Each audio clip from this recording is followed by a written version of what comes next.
Chapter 20. Looking at her clothes covered in green grass marks and mud, Kat's lip quivers. In anger, as suppressed memories of her assault come flooding back.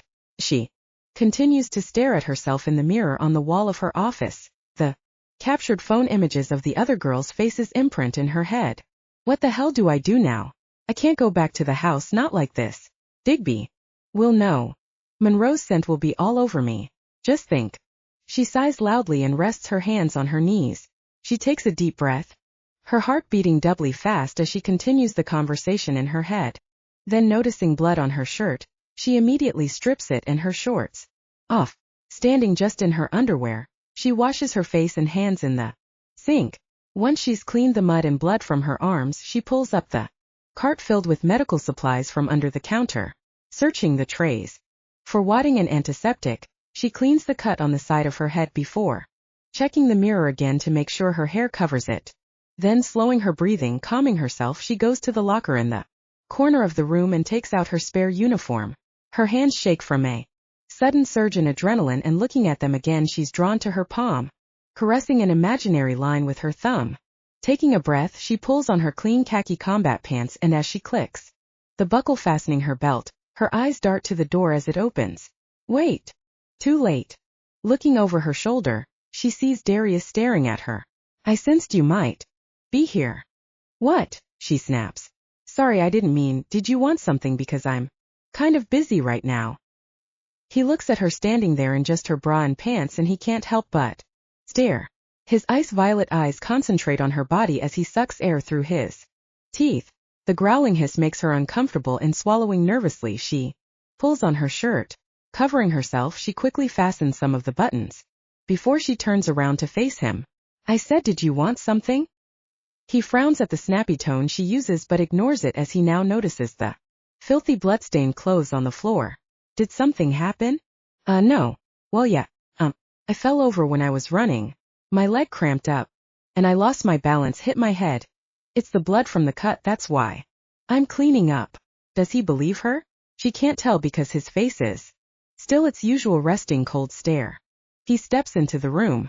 As always when close to him, her skin prickles with a chill on her arms. Remaining calm and keeping control, she can't help but flinch as he reaches a hand in her direction, gently touching the cut on the side of her head. He doesn't say a word, just continues staring her in the eyes, his violet pupils intense in their glare. The way he looks at her makes Luna roar inside Kat's chest. She quietens her by pulling away. I have to get ready. Oz will be here soon, and I need to look at his arm. He okay? Yeah, he will be. I just need to check the stitches. He was fortunate where it hit. It's only a minor wound, it'll heal quickly. He growls, still focused on her. You need to be more careful. She nods uneasily as his fingers find their way to her pulse, and as his hand lingers against her neck, something inside her swirls, stirring her emotions, and the feeling quickly registers with an unexpected throb between her legs. Still so calm, he smiles. So, like I said, did you want something? She frowns, brushing his hand away. I told you I need to get on. No, I just wanted to check you were okay. That there were no problems. You're part of my team now, so your problems are mine. Are we clear on that? Yeah, sure, but I don't have any problems. Not now. Everything is fine. Good. Just how I like it, problem-free. Oh, and just to let you know, I'm altering the team call signs. Given your rank, it's only right. I mean, theoretically, you should be over Diggs, but as much as giving you second would be worth seeing his face for, I don't think he'll wear it. And being honest, I don't see you as my number 2. He frowns, his eyes skimming over her body.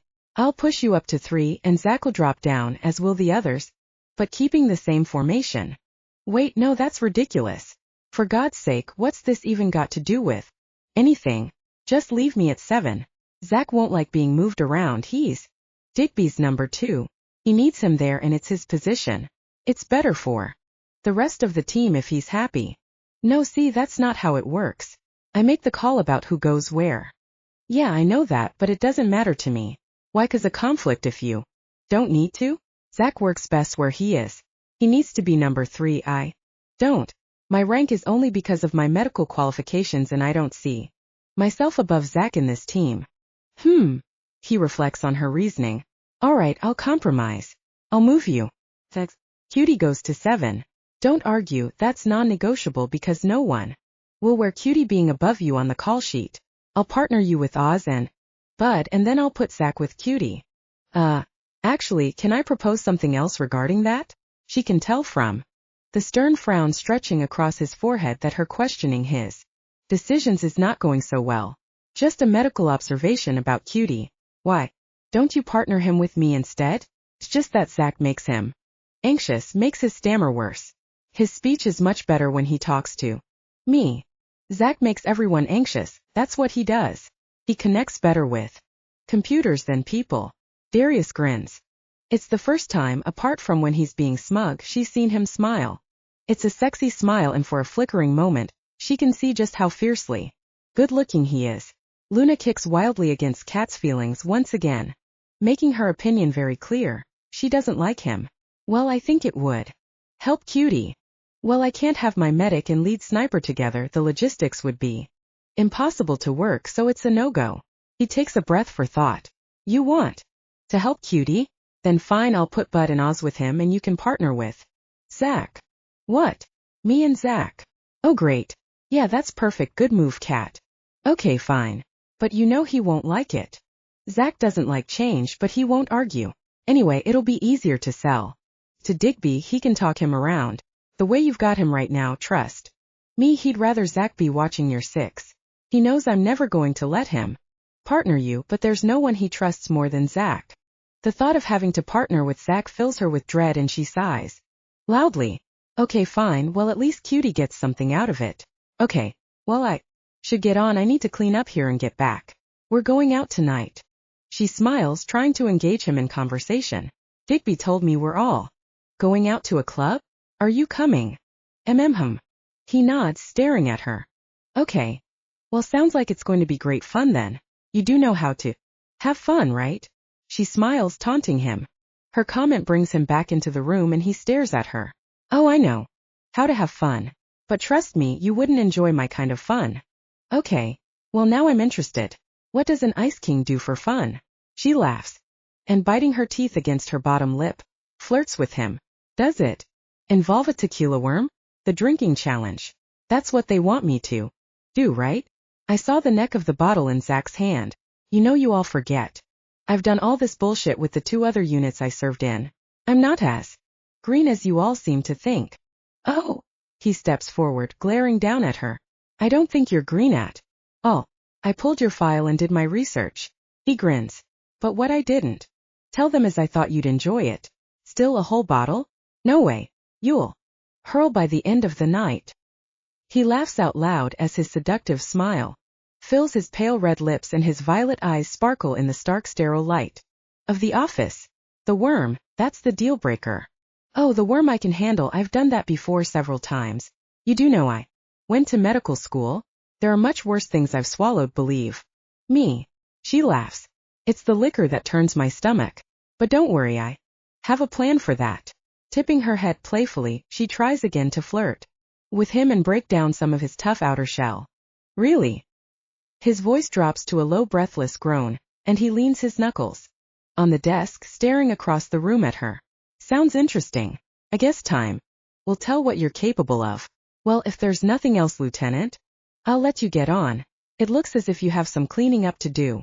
Anxiously rubbing her hands together, her thumb again scratches an imaginary line across her palm.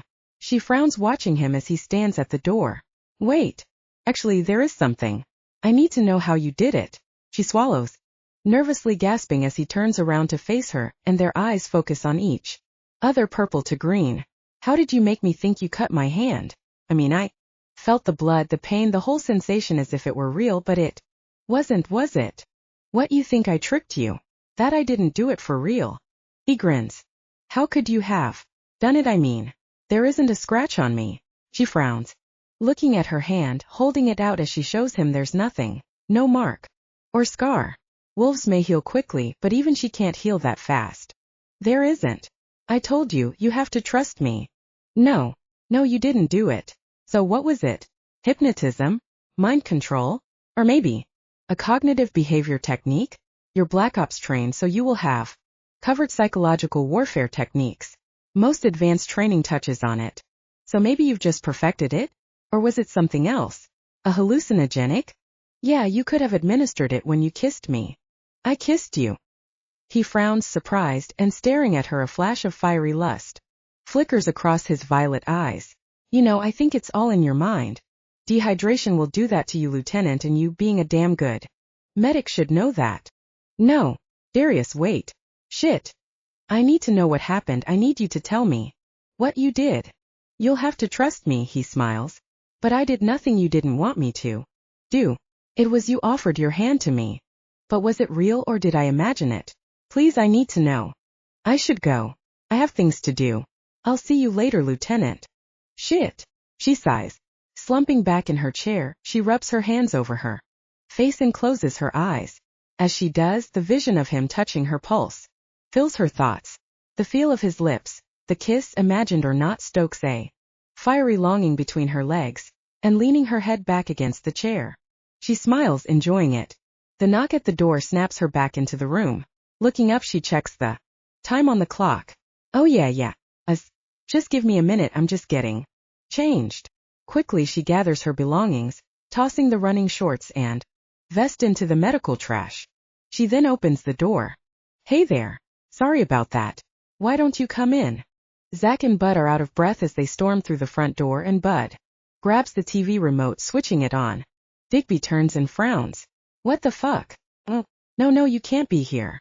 You need to go.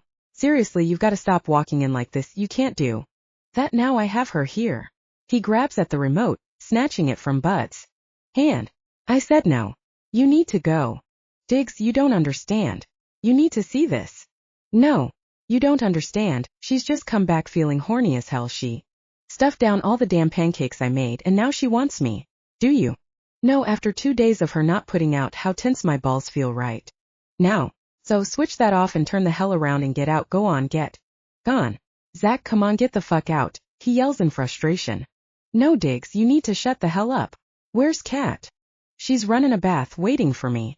So you clowns have to go right now. No. Because you need to see this. Zach anxiously keeps his eyes on the hallway. Seriously, Diggs, you need to see the news. As Bud finds the channel, Digby frowns. He's furious and frustrated with the pair of them, but seeing the anxious looks on their faces, he does as they ask, and looks at the TV. Christ, you two really need to work on your timing. Can this really not wait till later? No. Here, now listen up.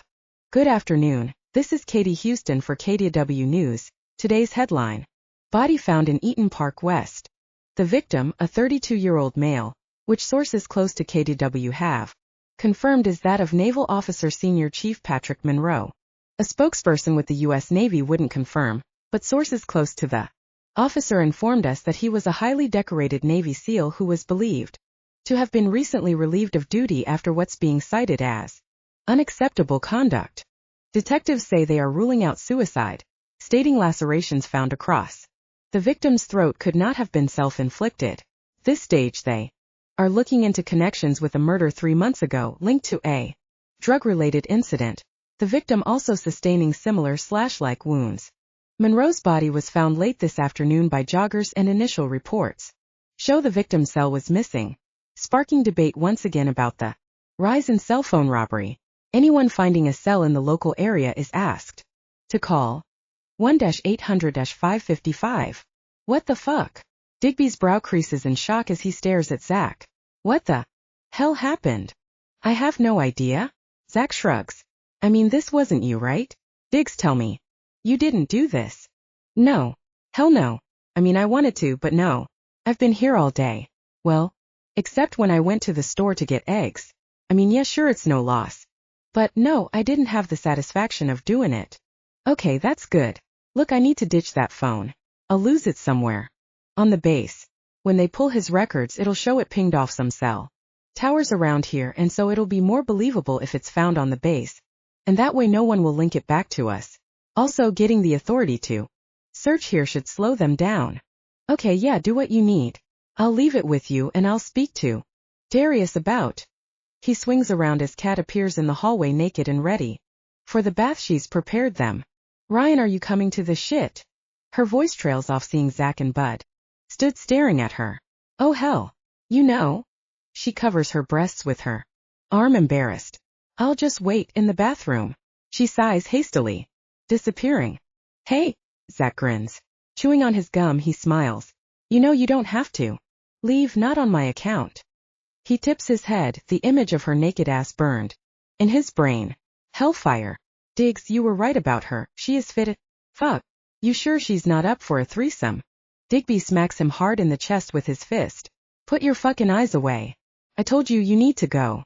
I'll deal with this. You need to go clean up that other thing.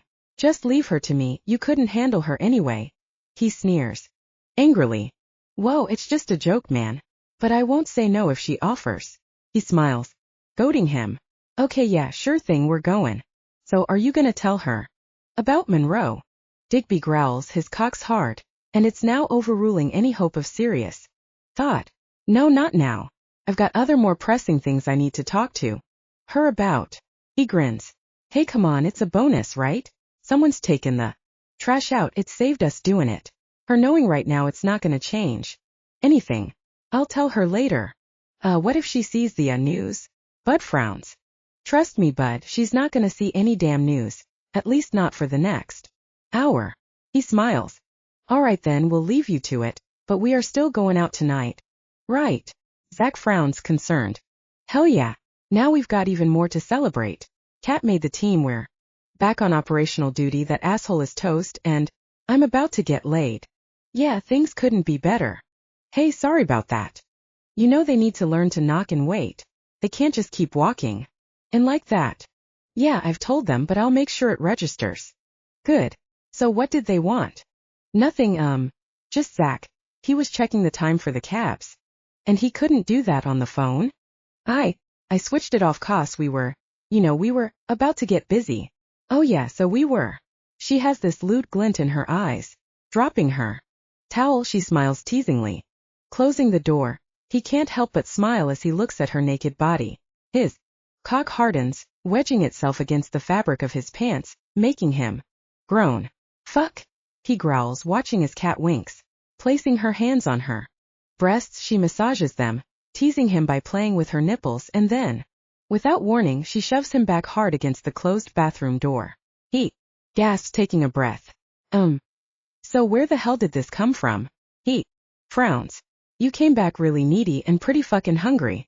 Kat, are you okay? What, you don't want me like this?